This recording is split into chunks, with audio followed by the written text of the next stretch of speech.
Hey Optimus, what are you doing there? Just chilling, ready to help. Hey Optimus, do you know where I can get a Coke?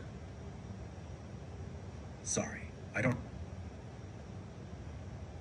have real-time info, but I can take you to the kitchen if you want to check for a Coke there. Oh yeah, Let that'd me be know if you great. should go. Yes, let's do that.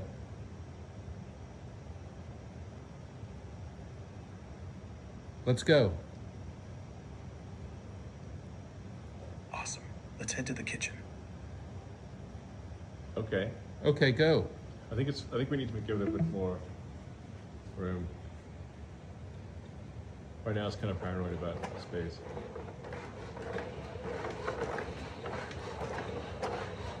It'll be able to walk a lot faster too.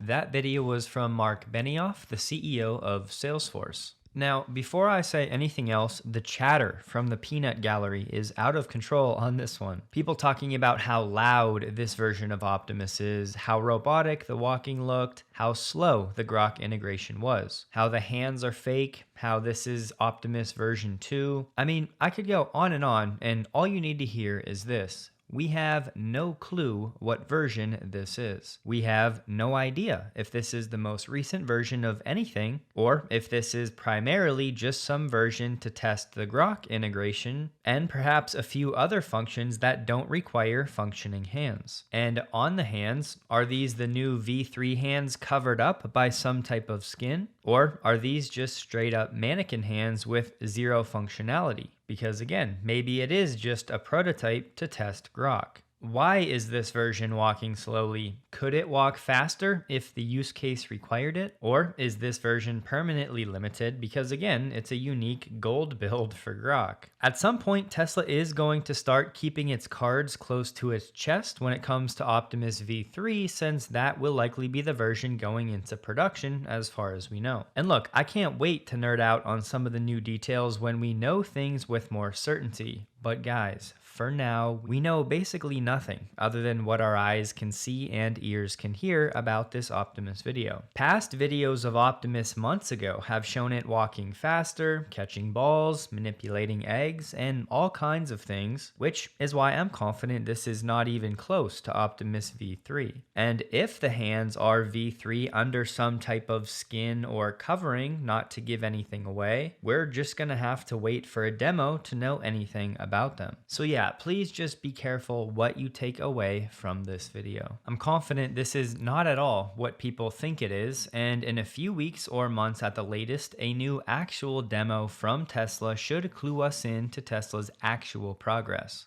But yes, even if this is just for testing Grok, it's very slow, and overall this video was not impressive at all. I'm just highly confident it's not what everyone is thinking it is, and when the real V3 or 3.5 is actually unveiled by Tesla, it is going to wow a lot of people and really be nothing like what we just watched. And I'll say it, I'm fully ready to eat my shorts if I'm wrong on this and it turns out this was the latest version, and that's really how loud and slow the best version of Optimus is. But given Tesla's actual demos from the past, this would just make no sense. We know the hands are supposed to be the real breakthrough for version 3, and those weren't shown off at all, so let's just not get carried away by this video that again was not an official demo from Tesla. And Elon recently said the next gen Optimus hand, which we have in prototype form, has actuators that have moved to the forearm, just like humans, and they operate the fingers through cables, just like human hands. So let's just try to be patient and see what Tesla came up with in terms of progress since this video that they posted November of last year. And today Figure released this demo showcasing its neural network that can load a dishwasher autonomously, they're saying. The same Helix model that's been folding towels and walking uneven terrain pretty impressively. They said Helix learned to singulate stacked plates and load them in order, pick up a glass with one hand, reorient it, and place it carefully with the other, adjust its strategy to account for messy starting configurations, and recover gracefully from errors like misgrasps or collisions.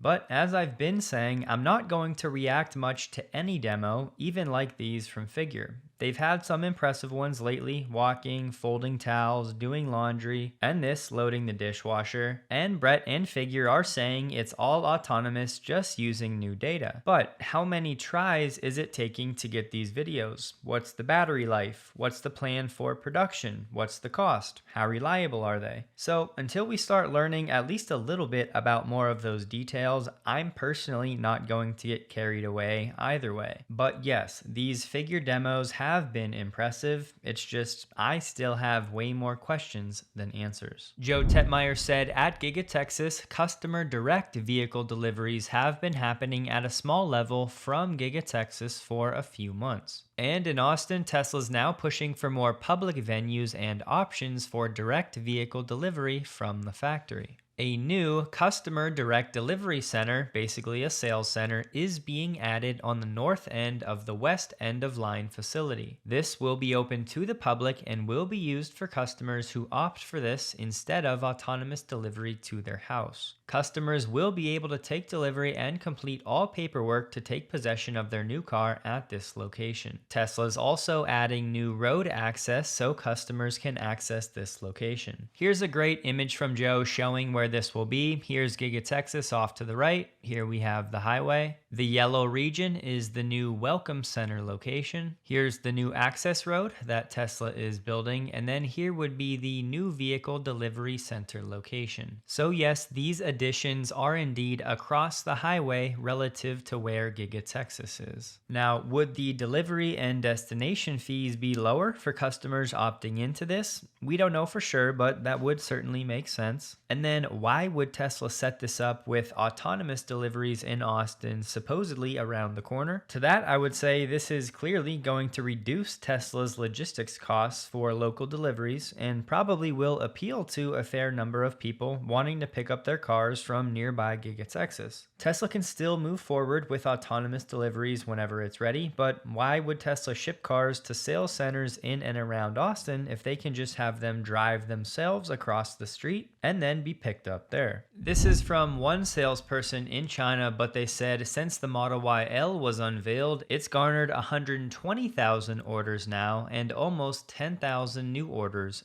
daily. And as of Monday this week, Model YL deliveries have officially started in China.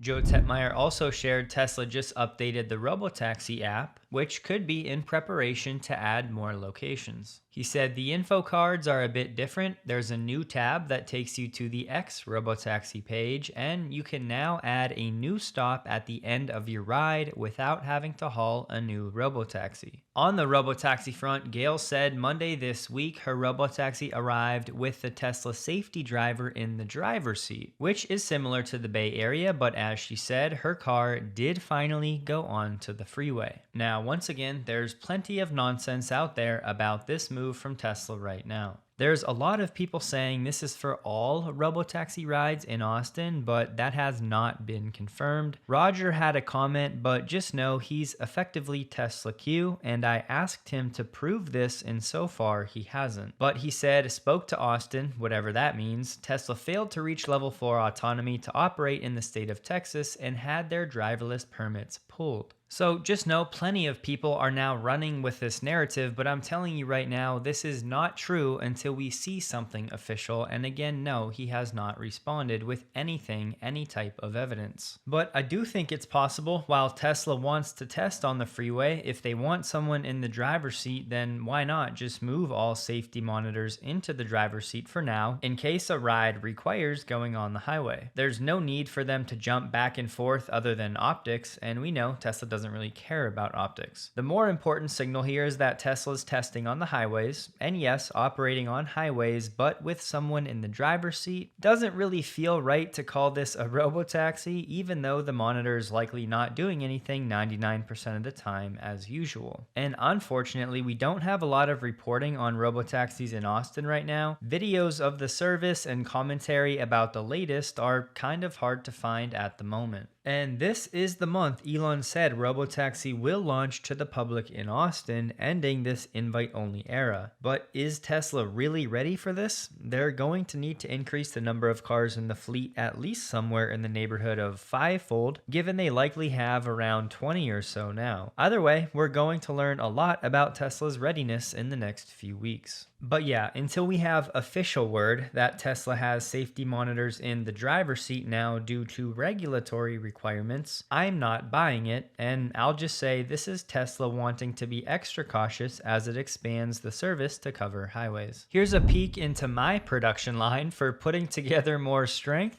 discipline, and hopefully a bit of muscle too. Just a normal afternoon at my house, and yes, our fitness product now gives you the ability to do pull-ups, dips, and many more movements, in addition to everything we can do with our patented band system. I am incredibly excited about this, but more about that later. As you can see though, AG1 is still a regular part of my routine, and I wouldn't have it any other way. They are the sponsor of this episode, but I don't know how else to say it other than I feel like my body runs smoother and at a higher clip when it's part of my routine than when it's not. The new next-gen formula paired with 3 new flavors from AG1 is a big deal for those that may not have liked the original taste on its own. Now, I'm not one of those people, but I know there are some picky folks out there. And guys, look, I could read you data about AG1 and clinical trials until I'm blue in the face, but I just want everyone here to take even a small step to take care of your bodies. I promise you, stacking small habits will change your life in ways you did not think possible. Most of you here are my age or older, so I know you've been around to know that we are what we eat. Put better stuff in and you'll get better performance out. Mentally, physically, all of it. And AG1 gives you all of this nutritional goodness, vitamins, minerals, probiotics, superfoods in every serving. And a lot of this is stuff that most people are not getting anywhere else, even if they eat well. So if you get value from the work I do here and you want to support that work, you can grab the free welcome kit from AG1 at drinkag1.com/electrified, linked below, or by using the QR code on the screen. Cheers. Now, for this flood of new Tesla products in the next 12 months or so, we're adding to that as Bradford Ferguson shared some screenshots from a drone flyover at Fremont. He said we shall call him Mini Megapack, and this is potentially Tesla's Power Pack 3. But for now, to be clear, this is not at all official, but it does seem to be the case that Tesla is experimenting with a new battery product that's roughly 1/8 the size of a Megapack. And I think most of us would agree having a product somewhere in between the Powerwall and a full-on Megapack could be a very useful product for your average business. Something between residential and then full-on utility scale. Now, is there a chance there's something entirely different under these wraps? Absolutely. But given they're in the Megapack lot dispersed among actual Megapacks, and how much sense it would make from a market fit perspective, I do think this is actually likely. Bradford counted about 40 of these mini Megapacks, we'll call them for now, and I agree with his assessment. Bare minimum, Tesla will be doing some real world testing on these units, if not eventually selling them to customers. One Tesla Megapack is 3.9 megawatt hours. So if we round that up to 4 and then divide that by 8, one of these mini Megapacks could be in the neighborhood of 0.5 megawatt hours. 0.5 megawatt hours is equivalent to 500 kilowatt hours. So comparing that to a Tesla Powerwall, which has a capacity of 13.5 kilowatt hours, that would mean one of these mini Megapacks is roughly 37 times larger than the capacity of one Powerwall. So yeah, unless you're living in some type of mansion compound, then this would likely be overkill for your residential use case. But again, smaller corporations, smaller strip malls, really anything in between residential and utility scale. And when you think about it, this really would unlock an entirely new market. And listen, in this capacity range, you still have all of the behind the meter energy management things like peak shaving, load shifting, integrating renewables, and obviously backup power. And a 0.5 megawatt hour product would primarily be targeted at the commercial and industrial segment. Retail shops, restaurants, offices, schools, college campuses, healthcare facilities, multifamily residential units like apartment complexes. So I think you get the picture. If this turns out to be what we think it is, this could absolutely be a pretty significant total addressable market expansion for Tesla's energy business. So Bradford, very nice find. Continuing the theme of new products, this image was found. It looks like a smaller Tesla spotted at the crash test facility. Some people said a cybercab, but my question would be, why would Tesla cover a cybercab? So if anything, this might just be one of the new, more affordable vehicles. But if you haven't in a while, think about the next 12 months for Tesla from a product perspective. The Tesla Semi, the cybercab, more affordable models, hopefully plural, the Model Y Performance, potentially a mini Megapack. I would add the Roadster, but honestly at this point, who really knows? Maybe the Model Y L in North America, and of course Optimus. So in the next 12 months, give or take, we're entering this era where Tesla's about to flood the market with all of these new products. And on that point, so staying with the Cybercab theme, while I was at Giga Texas, I did notice this test vehicle. This is over at the wind tunnel, and they are doing some wind tunnel testing. But this also shows us some significant changes as they are getting closer and closer to production. Now, this is on the east side of Giga Texas. One of the things I noticed is that it does have a license plate holder, and this would suggest it's getting ready to be used on the streets. The front side camera has been relocated. This is in a slightly different location, maybe because of access to the doors. It does have side rear view mirrors. It's the first time we've seen that with Cybercabs, which is different. Also, it does have a steering wheel. When we were out at X Takeover, Lars Moravi did talk about that. He said they use them for engineering and testing. They also don't have the window tint that we have seen on the test vehicles around Giga Texas. We also see here some sort of aero flap or a light reflector just in front of the front wheels. And then speaking of which, the wheel covers are not on. They have different kinds of wheels, and I think this is all part of the aerodynamic testing that they are doing with this configuration. The rear bumper has a slightly different lower treatment than we've seen on the prototypes. I did ask if there's going to be a public event, possibly to kind of a grand opening of the Cybercab production line, or when they're going to bring it out, similar to what we saw with the Cybertruck back in November of 2023. And the answer is that that's most likely what's going to happen. Obviously none of the details yet, but they do intend to try to have a public event at some point, maybe after the new year. Speaking of new Tesla products, there's a lot of chatter right now about a possible cyber SUV, thanks to these models that were in the background of a recent video from Tesla at the Design Center. Backing up to where that came from, Tesla did drop Master Plan Part 4, as it called it, but if you read it, it had no actual detail, no plans. It really was just a mission statement. Plenty of people gave that feedback, so Elon did end up capitulating, and he said, fair enough, we'll add more specifics. Now, I'll have this link to Tesla's initial version of Master Plan 4 below, but as I said, it's really nothing new at all. It was just an extended mission statement. So really, if you know the Tesla story, none of this is going to be new for you. But the summary, we're on the cusp of a revolutionary period primed for unprecedented growth. And this time it'll not be a single step, but a leap forward for Tesla and humanity as a whole. The tools we're going to develop will help us build the kind of world we've always dreamed of, a world of sustainable abundance, by redefining the fundamental building blocks of labor, mobility, and energy at scale and for all. And I don't think it's a coincidence Tesla released this Master Plan 4 on Labor Day. So don't forget, Tesla's new mission is no longer just transitioning the world to sustainable energy. It's now broader, transitioning the world to sustainable abundance. But now we wait for some more tangible plans for what Tesla expects to do. But I will say this new lengthy mission statement is indeed quite exciting. But as Elon would say, there's a lot of excruciating work ahead to pull it off. So freeze framing that video, let's not get over our skis seeing seeing these cyber SUVs in the background. However, it's encouraging to know at the least Tesla has been thinking about other ways to utilize the Cybertruck production lines and continuing with the theme of the cyber design, which I'll grant you, I think is fair to question given Cybertruck sales to date. But if it looked anything like this, are people really not going to buy it?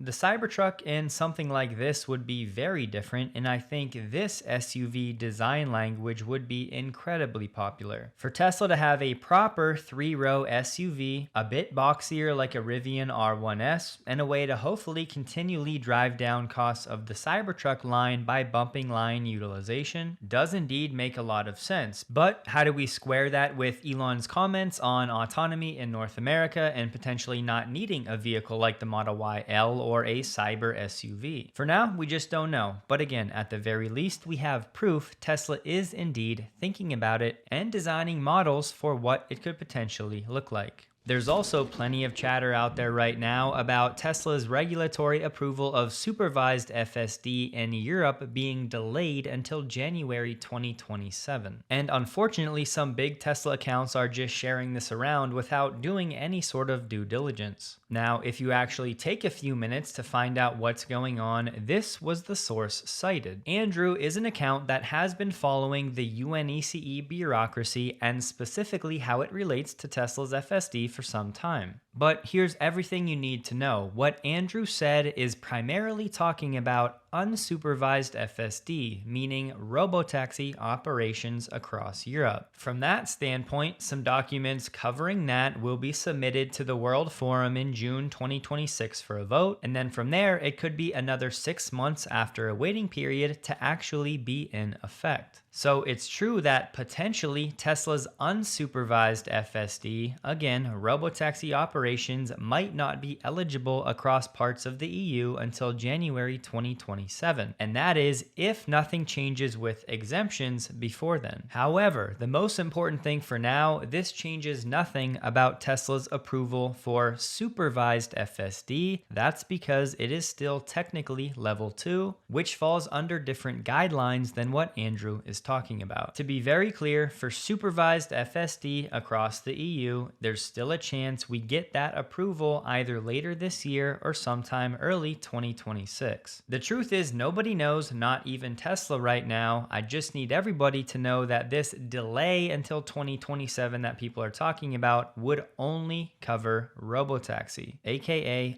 unsupervised FSD. According to Marco, Tesla has officially filed pre-permits for their first public semi-charger station in San Antonio, Texas. 8 Tesla semi-charging stalls are planned at the Flying J Travel Center right off I-10 at North Foster Road. There should be plenty more where this came from over the next 6 to 9 months as Tesla gets ready to scale production of the Semi, so it should be pretty awesome to see Tesla's V4 cabinets that will not only power the North American charging standard, but also the megawatt charging standard for the Semi. Most of Tesla's megacharger infrastructure to date has been for private facilities like Pepsi. So this location is a bigger deal because it's the first time the charging hardware will be installed for public or third-party fleet use. So there's no timeline for this site yet, but we do know I-10 is one of the nation's busiest freight corridors. This one stretches all the way from California to Florida. Jay Leno dropped a new video with Lars and Franz talking about the new Model S and Model X. I'll have it linked below if you missed it. If you're into the details of material choices and the upgrades of the new S and X that may have been overlooked, this was a great discussion. Much of it was stuff we already know, but Tesla is apparently working on a new nickel-based battery that would let owners daily charge up to 90% instead of the recommended 80% now. And Lars said the FSD take rate was increasing. It's up from single digits on a lot of Tesla models and up into the teens now. And then on the Model S and X, he said it's upwards of 50 to 60%. However, I'm guessing this was recorded before Tesla moved to the Lux package because now the take rate on the S and X is 100% thanks thanks to the Lux package being included with all purchases, and that of course includes FSD. Elon reiterated FSD and Optimus are the biggest factors of Tesla achieving Master Plan Part 4 goals, and Elon said around 80% of Tesla's value will be Optimus. Tesla manufacturing shared production of the all-new Model Y Performance started at Giga Berlin this Monday. The latest Tesla mobile app update gives us some interesting clues about what's coming. A new Tesla Challenges appears to be on the way, which would function like digital achievements. It suggests owners may soon be able to complete certain tasks, like frequent supercharging or testing FSD, in exchange for rewards. And given these assets that were found, it might not just be on the auto side, but could be on the energy and Powerwall or solar side as well. And how about this? There's also support for the new Model Y L, which means the code indicates support for this model has been expanded to all regions. Now let's not get carried away, but that would line up with that source from Ride the Lightning and Ryan McCaffrey. And there were also code strings referencing ride summoning capabilities, which suggests Tesla might be laying the groundwork for an in-app ride-hailing feature, which could allow Tesla owners to request autonomous trips directly through the existing Tesla app.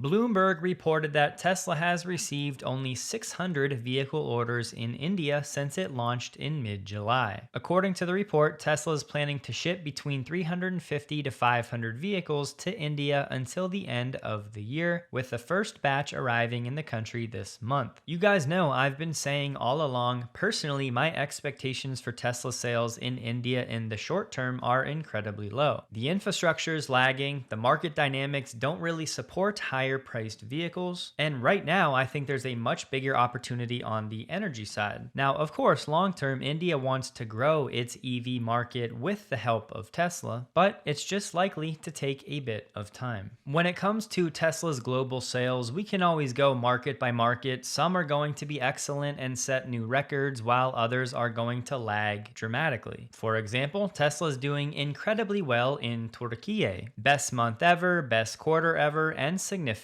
growth, to the tune of over 8,700 sales in August alone, which was 10.6% of the market. Already, so far this year, Tesla sits right around 26,000 year to date. But we have Germany reporting just 1,400 Tesla sales in August, which made up 0.7% of the market. And as you can see, ever since 2023, when Tesla sales in Germany peaked, they've been on a serious decline. That year, they were just shy of 50,000 units through August, and now for 2025, they're sitting at roughly 12,000 units sold through August. So really, there's no way around it. Tesla sales in Germany this year are abysmal. Then again, as Sawyer said, Tesla delivered an all-time record of 7,900 vehicles in South Korea in August. This was Tesla Korea's best monthly sales ever, and South Korea is Tesla's third biggest market this year after the US and China. Kalshi's forecast for Tesla deliveries is now up to 503,000 for Q3. And look, countries like Turkey and South Korea are not losing a $7,500 tax credit this month, distorting the numbers. But as always, don't get too high or too low based on any one market. At this point, we need to zoom out and just look at the total quarterly deliveries, and really we need to start looking at Q4 and beyond. You know, it's interesting, Edmunds has given some scathing, very seemingly biased reviews of Tesla in the past. And fast forward to now, and they said the Model Y is the best car we've driven in 2025 after testing over 200 different vehicles. Personally, I wrote Edmunds off a long time ago. I'm not really interested in whatever they have to say. However, for a publication like Edmunds to say something like this definitely carries more weight. It's effectively like Tesla Q saying that Tesla stock is set to go to Mars. They said the ride quality is perhaps the best among its competitors, and those interior build quality issues, they're entirely gone. The cabin took a much needed leap forward in both fit and finish and materials alike. Tesla stock closed the day at $334.09, up 1.44%, while the NDX was up 0.79%. The volume was 6% above the average. Don't forget, check out AG1's next gen formula and those 3 new flavors if you're interested. And as always, thank you for considering it. Hope you have a wonderful day. Please like the video. If you did, you can find me on X linked below.